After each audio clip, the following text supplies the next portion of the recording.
अस्सलाम वालेकुम। Skin allergy, जिस्म पर फोड़े, फिंसियाँ, दाने, ख़ारिश, एलर्जी वगैरह के लिए आपको एक ऐसी क्रीम बताऊंगा जिसका बहुत ही अच्छा रिज़ल्ट है, जिसको जो है इस्तेमाल करने से आपकी स्किन जो है ठीक हो जाएगी। अगर आपको पुरानी से पुरानी ख़ारिश है, उसके अलावा दद्दर, चंबल वगैरह है, जिस्म पर फोड़े, फिंसियाँ बनती हैं, स्किन ख़राब रहती है, मेडिसिन खाने के बावजूद जो है आराम नहीं आता, तो उसके लिए ये क्रीम बहुत ही अच्छी है।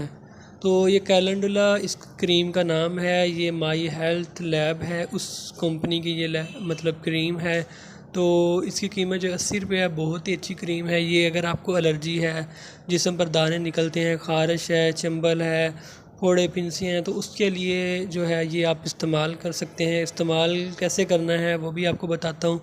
इसका कोई साइड इफ़ेक्ट्स नहीं है, बहुत ही अच्छी, बहुत ही कमाल की ये क्रीम है। इसको आपने थोड़ा सा तेल लेना सरसों का, उसमें